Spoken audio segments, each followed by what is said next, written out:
నేను ఒక్క ఒక్క ఒక్క సెకండ్ 1 మినిట్ హోల్డ్ ఆన్. నేను ఈ ఎంక్వైరీ చేస్తున్నప్పుడు ఈ అమ్మాయి గురించి రకరకాల వాళ్ళు నాకు ఫోన్ చేస్తున్నప్పుడు నాకు తెలిసిన ఒక షాకింగ్ విషయం ఏంటంటే, దీనికి నేను ప్రూఫ్ చేయలేను కానీ నాకు చాలా అత్యంత క్లోజ్ సోర్స్ ద్వారా తెలిసింది. కిరణ్ అనే ఒక వ్యక్తితోటి ఈవిడ సన్నిహితంగా కొన్నాళ్ళు గడిపిన ఈ మణికొండలో ఒక డూప్లెక్స్ విల్లాలో కలిసి ఉండేది. రాజ్ తరుణ్ కన్నా చాలా రోజుల ముందు ఆయన ఒక సినిమాలో హీరోగా కూడా చేశారు ఆ కిరణ్ అనే ఆయన.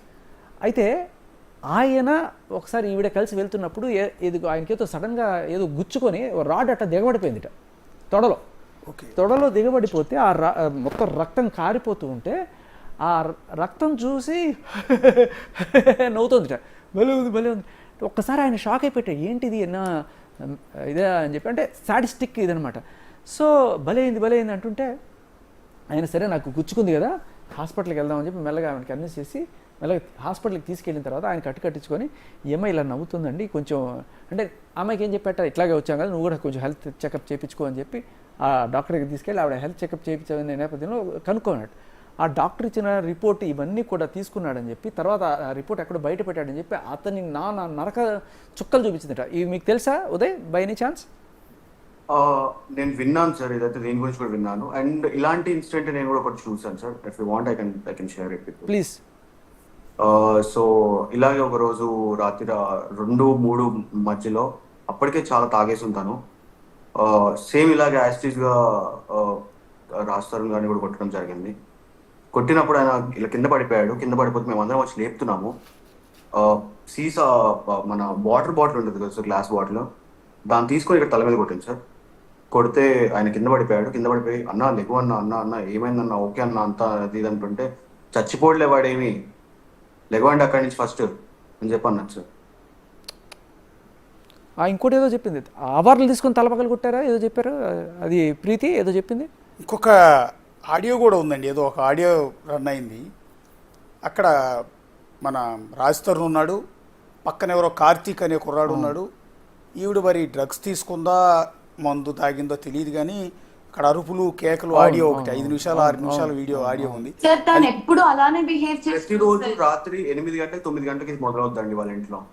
సార్ ఎప్పుడు అలానే బిహేవ్ చేస్తుంది సార్, గట్టిగా అరవడం. నా దగ్గర కూడా ఒక వీడియో ఉంది సార్, తను ఎలా అరుస్తుందో. నేను యాక్చువల్ గా నా ఫేస్ బయట పడుతుందని చెప్పి నేను ఆ వీడియో ఇప్పటికీ కూడా ఇవ్వట్లేదు మీడియాకి. తను అని బయట సార్, ఇది మేము బయట టస్కా అని ఒక ప్లేస్ కి వెళ్ళాము ఆ రోజు మేము. ఆ రోజు వాష్రూమ్ లో ఇలా అరుస్తుంది సార్ తను. ఓకే, అదే ఇక్కడ ఈ ఆడియోలో కూడా అంటే రాజ్ తరుణ్ ఉన్నాడు, కార్తీక్ ఉన్నాడు. అది ప్లే చేయడానికి మాకు అభ్యంతరకరంగా ఉంది, ఎందుకంటే మధ్యలో దారుణమైన భాష ఉంది. ఆవిడ మాట్లాడిన భాష చాలా దారుణంగా ఉంది, అందువల్ల ప్లే చేయలేకపోతున్నాం. అందులో పాపం రాజ్ తరుణ్ మీరు అన్నారు మొన్న లాస్ట్ టైం స్టూడియోకి వచ్చినప్పుడు చాలా దారుణంగా కొట్టేది అని. ఆడియోలో కూడా అతను కొడుతున్నట్టు క్లియర్ గా అర్థం అవుతోంది. ఆ కొట్టడం కూడా రాజ్ తరుణ్ సినిమాలో సంపాదించుకున్న అవార్డులు ఏవైతే ఉన్నాయో అవన్నీ తీసుకెళ్లి అవన్నీ ఎక్కడ ఉన్నాయి చూపిమని చెప్పండి సార్. తను అంత మంచిది అయితే కనుక అవార్డులని చూపించమని చెప్పండి సార్, తీసుకురమ్మని చెప్పండి. కాదు రాజ్ నా భర్త, రాజ్ నా ఇది, రాజ్ నా ప్రేమ 12 సంవత్సరం అంటుంది కదండి. మరి ఇన్ని సంవత్సరాలలో ఇప్పుడు రాజ్ చేసినా తిను చేసినా ఏది చేసినా ఇద్దరికి ఒకటే కదండి. మరి అవార్డ్స్ అన్ని ఇప్పుడు నిజంగా తను వైఫ్ అని ఫీల్ అయి ఉంటే, ఏ వైఫ్ అండి ఒక మొగాడు గెలుచుకొచ్చినవన్నీ ఏ వైఫ్ అండి పగలగొడుతుంది? ఏ వైఫ్ చేస్తుందండి అవన్నీ? ఎంత కోపం వచ్చినా కూడా ఏ వైఫ్ చేస్తుందండి? లైఫ్ టైమ్ లో గెలుచుకున్న అవార్డ్స్ ఏ వైఫ్ పగలగొడుతుందండి? సరే నువ్వు కోపం వచ్చి టీవీ పగలగొట్టావు, ఫోన్ పగలగొట్టావు, సరే అవార్డ్స్ ఎవరు పగలగొడతాడండి? సినిమా కెరీర్ అంతా నాశనం చేస్తాను, నువ్వు ఎట్లా యాక్ట్ చేస్తావు చూస్తానని ఆడియో, అరుపులు కేకలు. తర్వాత డైలాన్ రెడ్డికి కాల్ చేయడం, మీరు లాస్ట్ టైం చెప్పారు. డైలాన్ రెడ్డికి కాల్ చేసి అప్పటికప్పుడు వాయిస్ మారిపోయింది. విచిత్రమైన ఆడియో చాలా అభ్యంతరకరంగా ఉంది, అందుకని ప్లే చేయట్లేదు యాక్చువల్లీ. ఎందుకంటే అందులో భయంకరమైన బూతులు ఉన్నాయి, అంటే సెక్స్కి సంబంధించిన ఇవి, మధ్యలో మస్తాన్ సాయి అంశాలు, చాలా వల్గర్గా ఉంది. అందువల్ల అది సభ్యత కాదు కాబట్టి మేము ఆడియో ప్లే చేయట్లేదు, కానీ చాలా ఘోరంగా ఉంది. అది ప్రస్తావించినప్పుడు ఆవిడ చెప్పిన మాట ఏంటంటే, ఆ రోజు ఏదో నేను ఫ్రస్ట్రేషన్లో చేశాను అని చెప్పి ఆ ఒక్క ఆడియో పెట్టుకుని నా 10 ఏళ్ల జీవితాన్ని ఎలా డిసైడ్ చేస్తారండి. కానీ వీళ్ళు చెప్తున్న మాట, వీళ్ళు చాలా క్లోజ్గా ఉన్న వ్యక్తులు సార్, రాజ్ తరుణ్ అండ్ లావణ్యకి. ఎందుకు చెప్తున్నానంటే, ఇది వాళ్ళు చెప్పడం కాదు, నిన్న మీరు ఆవిడ పంపించిన ఆడియో కాల్ జాగ్రత్తగా వింటే వాళ్ళ మధ్య ఎంత సాన్నిహిత్యం ఉందనేది ఆవిడే లావణ్య ప్రూవ్ చేసింది మనకి. అంతేకాకుండా లాస్ట్ దీంట్లో కూడా అంటే నిన్న ప్రీతి మాట్లాడిన ఆడియోలో తప్పేం కనిపించలేదు, ఆవిడ చెప్తోంది ఇట్లా తప్పు శేఖర్ భాష కాల్ చేసి అసలు మనం గమనించాల్సింది అది కాదు తర్వాత ఉదయ్ కూడా తెలియదు, నేను వాష్రూమ్కి వచ్చి మాట్లాడుతున్నానని కూడా అంటోంది ఆవిడ పాపం. వాళ్ళ మధ్య ఎంత సాన్నిహిత్యం ఉంది అనేది మనకి క్లియర్ కట్ గా అంటే అక్క అంటోంది కదా, అక్క అంటోంది. వీళ్ళు అక్కడే ఉండేవాళ్ళు సార్, సంవత్సరం 2 సంవత్సరాలు అక్కడే ఉన్నారు వీళ్ళు.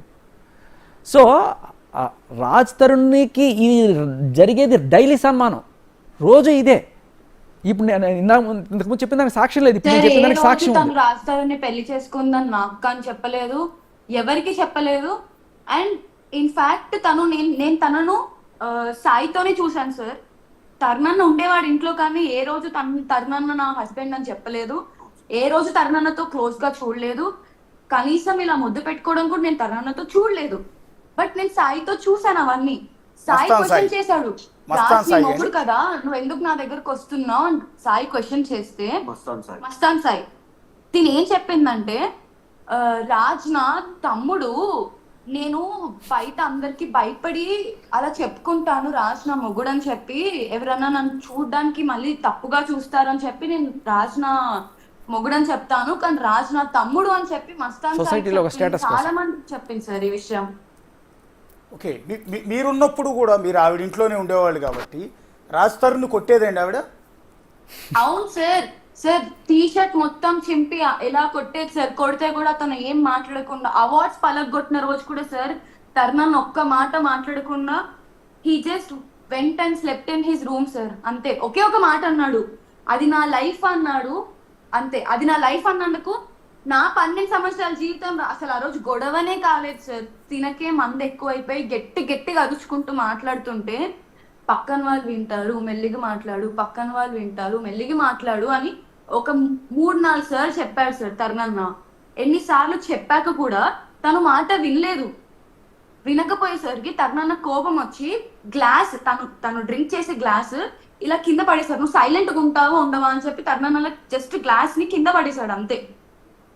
అది పడిపోయింది, కింద పడేయడం కూడా జరగలేదు, పడిపోయింది. అది ఇట్లా చేతిలో సైలెంట్ గా ఉండు అని ఇలా అనేగానే అది కింద పడిపోయింది సార్. కింద పడిపోగానే నా కొడక నువ్వు గ్లాస్ పడేస్తావా అని చెప్పి బూతులు సార్, బూతులు. అక్కడ నేను ఉదయ్ కాకుండా ఇంకొక 4 ఉన్నారు సార్, 4 ఉన్నారు ఇంకొక్కడ. బూతులు విన్నామండి. ఆ బూతులు తెలుగు భాష, తెలుగు డిక్షనరీలో కూడా అన్ని బూతులు దొరకవు. ఆ బూతులు అయితే విన్నాము. ఎందుకంటే ఈ ఆడియోలో కూడా, మా దగ్గర ఉన్న ఆడియోలో కూడా ఆవిడ అదే రకమైన బూతులు, వాళ్ళ అమ్మని చాలా దారుణంగా, అంటే సెక్స్ గురించి మాట్లాడిన ఆడియోలు ఇవన్నీ చాలా వల్గర్గా ఉన్నాయి. సార్ నార్మల్ గా మనుషులు ఒక మనిషిని ట్రిగర్ చేసి మాట్లాడితే కోపంలో ఎన్నైనా మాట్లాడచ్చు సార్, కానీ అది 10, 100, 1000 ఎంత మంది ఉన్నా కానీ ఆవిడ అలాగే మాట్లాడుతుంది సార్. సార్ పని మనిషి పొద్దున్న లేచినప్పుడు పని మనిషి నుంచి స్టార్ట్ అవుతాయి సార్ బూతులు. పని వాళ్ళని అయితే డబ్బులు ఇస్తున్నామని చెప్పి పని వాళ్ళని తిట్టే బూతులు సార్. ఓకే, ఇప్పటికి వాళ్ళ ఇంట్లో ఎంత మంది పని వాళ్ళు మానేశారో మీరే కనుక్కోండి సార్. మీరు డ్రగ్స్కి అడిక్ట్ అయిన తర్వాత ఎంతకాలం పాటు డ్రగ్స్ తీసుకున్నారండి? అంటే నాకు తెలిసి మీరు చిన్న ఏజ్, మీకు 21 ఏళ్ళు కూడా లేవు, ఆ టైంలో బలవంతంగా అడిక్ట్ అయ్యారు. అలా ఎన్ని రోజులు కంటిన్యూ చేశారు? ఒక 10 ఏళ్ల కంటే ఎక్కువ అయిపోయింది. ఎన్నేళ్ళండి? లావణ్య 10 ఏళ్ళ నుంచి చేస్తుంది. లావణ్య 10 ఏళ్ళ నుంచి చేస్తుంది. మీరు ఎంతకాలం తీసుకున్నారండి? సార్ తను నాకు పరిచయం ఇప్పటికి 6th May 2022 నుంచి నాకు పరిచయం సార్. ఓకే, అదే రోజే ఇన్సిడెంట్ కూడా జరిగింది. అప్పటి నుంచి నాకు డిసెంబర్ ఎండింగ్ వరకు కూడా నేను తన ఇంట్లోనే ఉండడం జరిగింది సార్. ఓకే, సో ఈ టైం పీరియడ్ లో మొత్తం నాకు అలవాటు చేపించింది అండ్ నేను ఎడిక్ట్ అయ్యాను. దాని తర్వాత నేను కొద్ది రోజులకి మానేశాను సార్.